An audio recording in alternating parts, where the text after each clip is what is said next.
Swayam Prabha. Digital India. Educated India.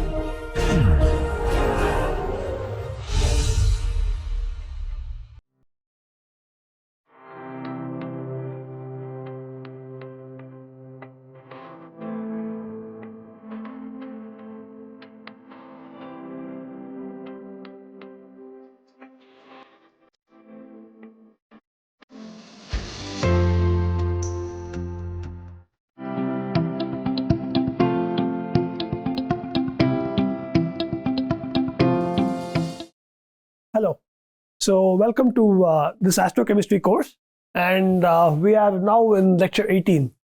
And in the last lecture, we were discussing about the various molecules detected in space and the scope they present for a rich and diverse chemistry. So we had stopped with discussion of 5 atoms or more, and in particular, we were focusing on this molecule, propylene oxide, right? Propylene oxide. And I told you that propylene oxide is the first chiral molecule detected in space. Why are chiral molecules important? Because our life is chiral, right? Our life is chiral, and it is based on the chirality of carbon. Predominantly, it is the chirality of carbon which drives the world. For example, all of this enzyme and enzyme interaction with a small molecule and how proteins interact with one another, etc. They're all heavily dependent on the chirality of carbon. You see the manifestation of chirality in the amino acids itself, correct? For example, several amino acids have a chiral side chain.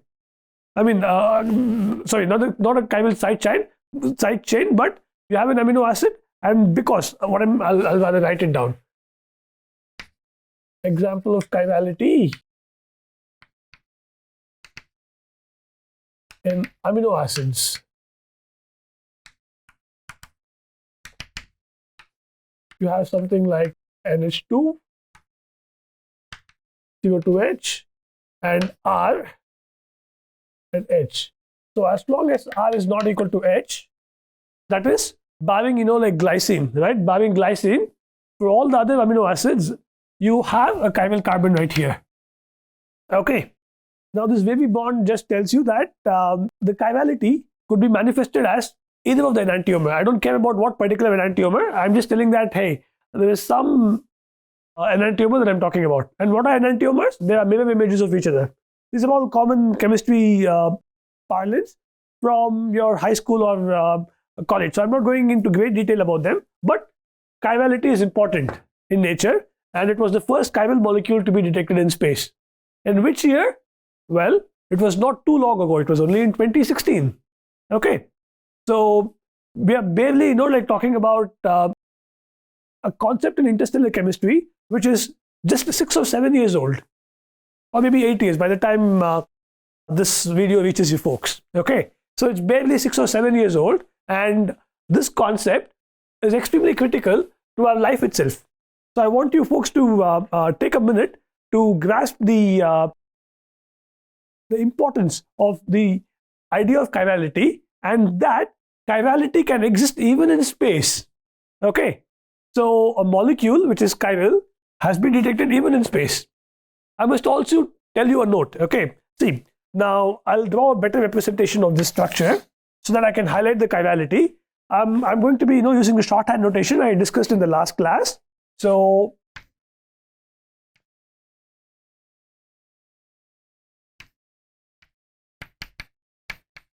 now I'll tell you what this representation means. It's commonly encountered in a lot of organic chemistry textbooks. So, well, a 3 points lie in a plane. Of course, even though atoms are not points, so you can imagine that these 3 atoms will be lying in the plane of the board. Okay. Now the solid line represents that the CH3 is actually coming towards us, and the dotted line, not dotted but the wedges, okay, so they tell us that the hydrogen is going away. So that is how to visualize this particular molecule. Its mirror image is going to be looking like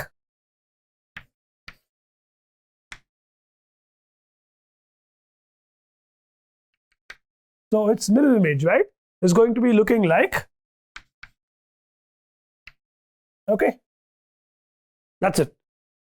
So now please note a point. While this is one enantiomer, this is another enantiomer of the same compound, propylene oxide.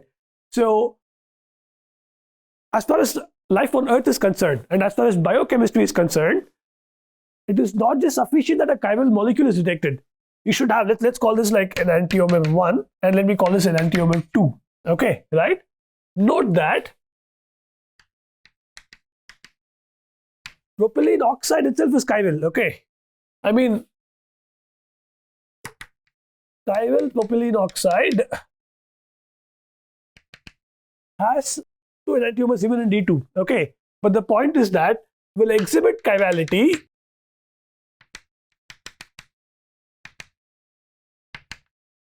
only when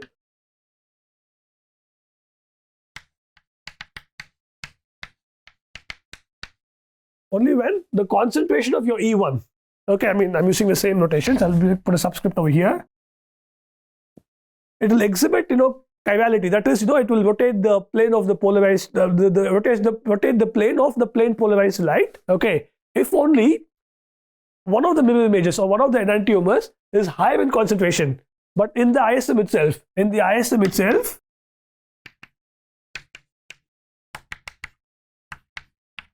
E1 and E2 are detected in equal amount.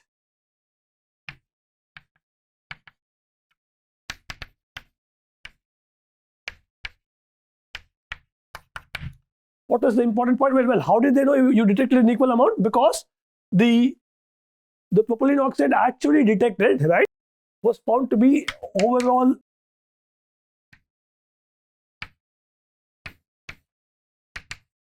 achiral. Okay, right? So you can have a chiral molecule, but chirality itself will be exhibited if only you have what is called as an enantiomeric excess. Okay, but in space itself, an important word of caution is that the propylene oxide detected thus far, right, is overall achiral due to an equal amount of both the enantiomers being detected. Okay, I mean, it is actually the other way about. They overall found that the detected propylene oxide was achiral, and so they deduced that even in D2 are in equal amount. That's just an important detail, but there are several highlights from this discussion. What is it? The first point to take note is that, hey, chirality can exist even in space. Point number one. But we still don't have an enantiomeric excess, which is what is going to lead to a concept called as homochirality, which is a preponderance of any one of these enantiomers, which is critical in life. Okay, so we have not yet reached a stage where we can explain the origin of homochirality, although several theories exist. Okay, so we don't know why any particular enantiomer should be in dominance, as is noticed in our body, okay, and in the biochemistry by and large. But we do understand that chiral molecules can be detected in places as unexpected as the interstellar medium. Okay, so this is what this particular molecule, propylene oxide, highlights, that chirality is possible in the interstellar medium, but the dominance of any one enantiomer over the other has not yet been found in space so far. So the day, like when an enantiomeric excess is actually noted in space itself, that would be a very big day, in fact. Okay, so on the same topic, we shall actually be discussing much more on a separate, doing a separate lecture titled Prochirality, Chirality and Homochirality in the interstellar medium. Okay, right, and beyond. So for now, it suffices for us to know that chiral molecules have also been detected in space. And what's a remarkable feature is that, hey, when we think of chiral molecules, like I initially said to you guys, and you folks also agreed, right, that it was, you would expect amino acids to be chiral, or some other organic molecule which is of the simple form ABCD to be chiral. And what was the need that the first detected chiral molecule has to actually contain this 3-membered cycle also, right? That's a fascinating question. Which doesn't have any definitive answer yet. But nonetheless, the idea that you have a chiral moiety and a 3-membered ring. By the way, 3-membered rings are going to be more amenable to ring opening chemical reactions. Why is that? It is because of the ring strain associated, right? This carbon, in its normal state, what is going to be this bond angle? Well, if you're talking about an sp3 hybridized carbon atom, the bond angle is going to be around 108 degrees, right? Approximately. Not exactly, but close enough to 108 degrees. But here, because the bond angle here is 60 degrees, there is a tremendous strain. So the ring can easily open. Okay. So perhaps, the fact that perhaps, I'm not telling it in a definitive way, perhaps that the first interstellar chiral molecule detected contains a 3-membered ring is probably because it can give rise to a wide variety of ring opening reactions wherein the chirality can get further manifested. Okay, so please note this point. So on that note, we shall look into a few more molecules of interest. So the next molecule that has been detected in space is, I will delete this part now.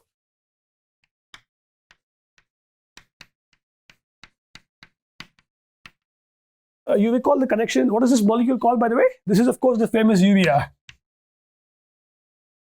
And what is its relevance on Earth? Well, approximately 200 years ago, it was synthesized. It was the first organic molecule to be synthesized.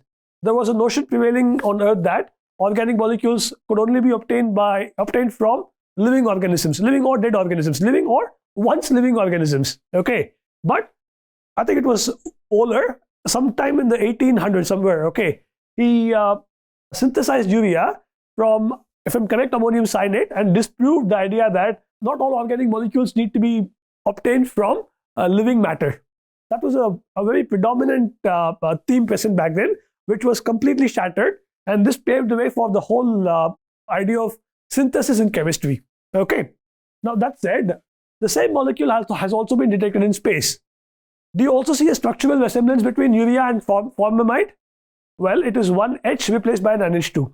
And this is also going to be connected with a lot of the chemistry of amino acids because the NH2 group is already there. Okay.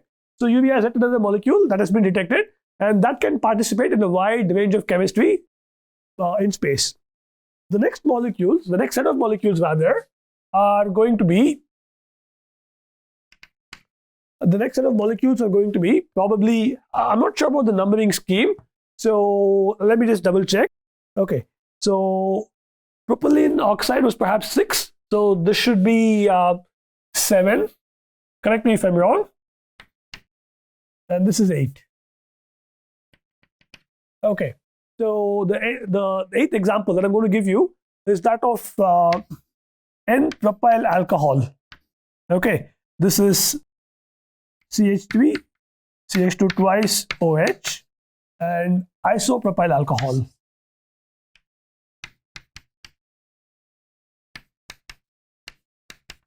Right? So this is the N-propyl alcohol, and this is isopropyl alcohol. Okay. Now, well, what does this example highlight to you? Once again, isomerism, but we've already looked into it. It highlights yet another aspect. See, with a lot of these not exactly long chain, but molecules containing CC bonds, CC single bonds, notice that there are no CC double bonds here. There are only single bonds. Now, what it gives rise to is, I will delete this part. Now, what this concept gives rise to is the notion of conformational isomerism. Sorry, 8 itself. I'm going to talk about the same molecules here. We're going to be discussing about what is called as conformational isomerism, which is also possible with molecules such as N-propyl alcohol and isopropyl alcohol. For example, now if you consider, for example, this particular CC bond, okay, right? You can imagine the tetrahedral arrangement overall, right? You can imagine the OH, HH, HH, and CH3. The OH and CH3, if you look at the dihedral angle, for a dihedral angle, it's the intersection of these two planes. It means you need the involvement of 4 atoms here, okay, right? The dihedral angle between this and this is 180 degrees. All right. Now, or contrast, right? By rotating this, you get I'm going to say rotate by this way. Just rotate, for example, you rotate this carbon atom this way, okay, right? By rotation. And molecular rotations can always happen, okay? The energy required for molecular rotations isn't very high at all, even in the interstellar medium, okay? But there is a catch. Now, let's say, I'm not going to go through the details of the exact rotation mechanism. This is what is called as a staggered conformation. I'm just going from one staggered to another, skipping the steps. In the tutorials, we'll look into some of the steps, okay? Note, I skip the steps. This is so that, like you were wondering how exactly this is happening. I haven't told you that, so don't worry about that. Just that the molecule rotates and you can still have the methyl group here and here, okay? So this is one conformation and this is another conformation. What is conformational isomerism? Well, conformational isomerism happens when you talk about the rotation of molecules. Now, does rotation happen in the ISM at low temperatures? Yes. But the key thing to note is that the population of the conformers is different from what you encounter on Earth. On Earth, one specific conformation might be predominant, all right? But in the ISM, some unexpectedly unstable conformers may also be possible, okay? In the interest of time, we shall look into more aspects of how conformational isomerism can occur in the ISM in a tutorial, okay? For now, please understand that I have not even told you which of this is more stable yet.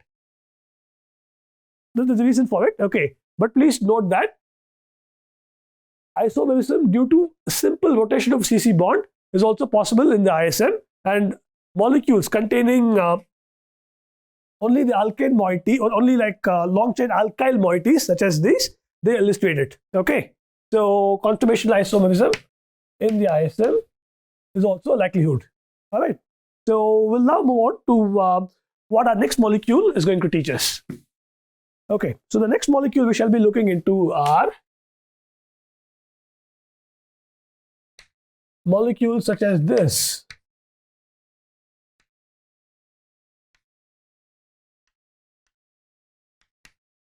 And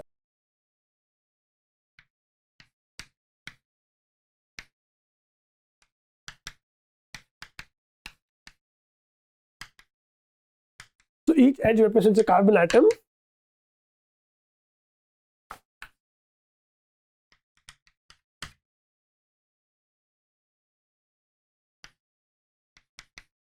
So what are these molecules? These are cyclopentadienyl system. So we were talking about molecules containing a cyclic structure. In the case of a 3-membered cyclic structure, they were unstable. But in the case of 5-membered ring, especially containing conjugated double bonds, what chemical idea that comes to your mind? The chemistry due to resonance. Chemistry due to resonance or conjugation, right?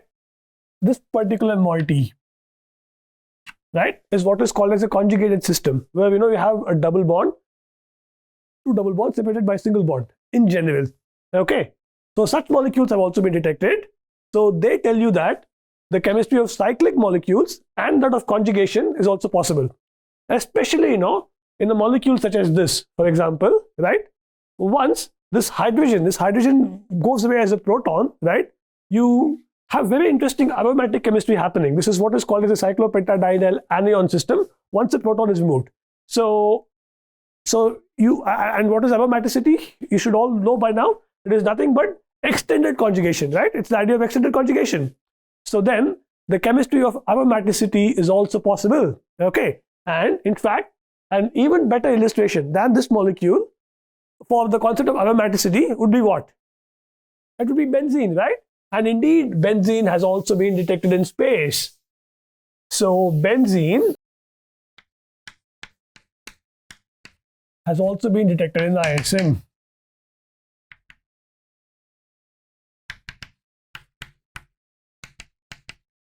Oh, okay. So what is the remarkable feature about benzene? It is that it's aromatic. And what does the aromaticity arise due to? It's an extended conjugation along a plane. Okay, right? The extended conjugation of electrons in a plane. All right. So in a nutshell, that is what is the defining feature of benzene. Okay. So once this benzene has been detected, well, you understand that a lot of aromaticity associated chemical reactions, for example, nucleophilic, aromatic electrophilic substitution, something coming here and then attacking, etc. They can all happen. And not just benzene, along with benzene, a molecule such as cyanobenzene has also been detected.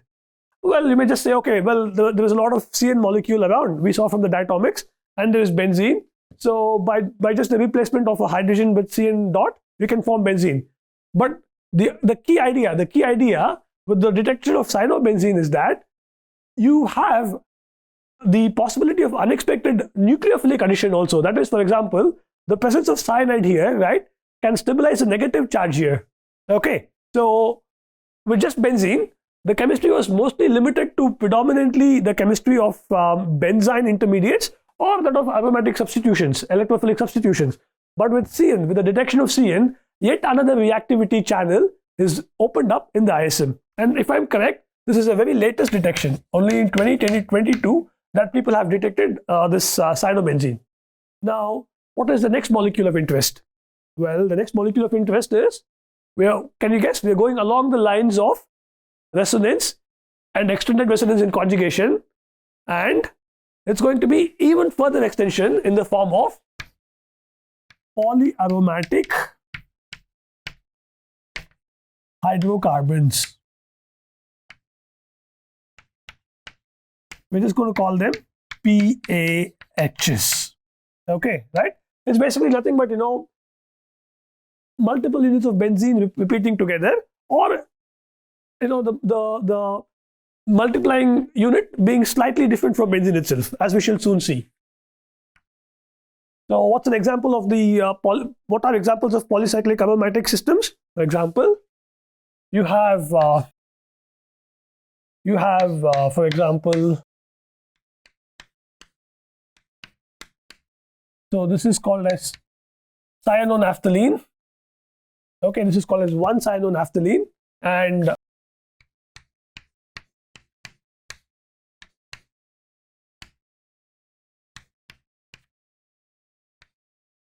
this is 2-cyanonaphthalene. Okay, so both these molecules have been detected. All right, and not just this, you have molecules such as indene. Okay, indene and 2-cyanoindene.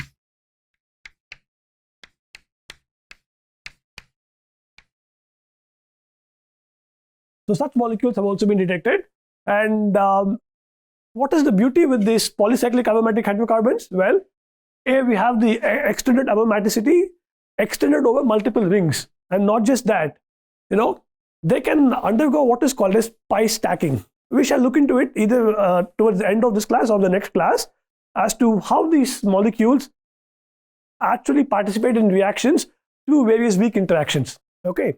Now, so the fact that multiple rings are also possible along with an aromatic system, it just gives rise to a phenomenally large number of ways via which chemical reactivity in space can occur. All right. So these are some molecules. And my last example about the various classes of molecules detected in space is going to be with what is called as fullerenes. Okay, now what are these fullerenes? Well, I'll give you the formula for example. They contain C60, C60 plus, C70, etc. Notice this. They only contain carbon. There are absolutely no hydrogens at all in these structures. I'm sure you must have all heard about fullerenes, right? Yeah, they're going to be in the shape of you can call it roughly a football. Okay, so such very interesting molecules have also been detected. Recall where we started from. We started from molecules containing only 2 atoms, and recall where we are now. right? So molecules containing as many as 60 atoms exist in space, or more than that, in fact. Okay. So the fullerenes exist. What approximately is the structure of a fullerene? Well, it consists of the basic entity in C60. Okay, right? You can approximately think about it this way. So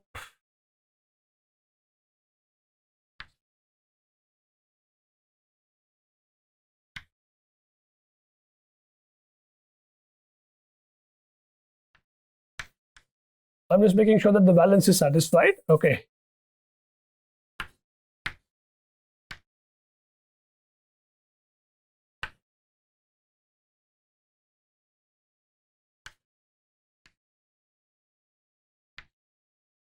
Etc. etc. This is one basic entity. So it has like two 5-membered rings. Okay, right? 5-membered rings.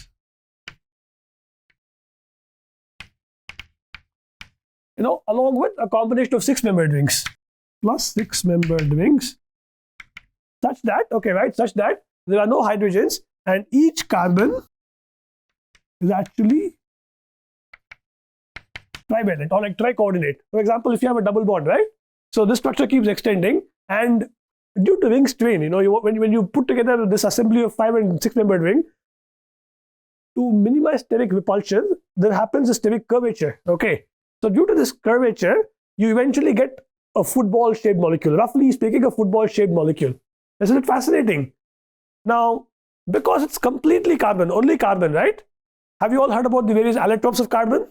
You talk about diamond and graphite since your middle school itself, correct?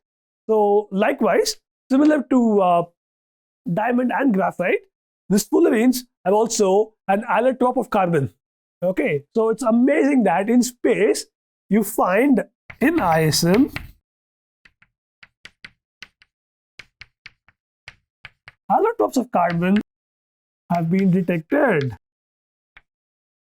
of pure carbon, right? Now, graphite, diamond, they find various applications on Earth, right? Yeah. So likewise, an allotrope of carbon, which is albeit like much lesser in size. For example, the formula of diamond will be like Cn times, well, n is a very large number, but here n is limited to 60, but still it has been found. Okay, and this tells you that starting from inorganic rocky materials to allotropes of carbon to in between various chemicals that can react with each other, right? To various means, they have all been detected in the ISM. All right.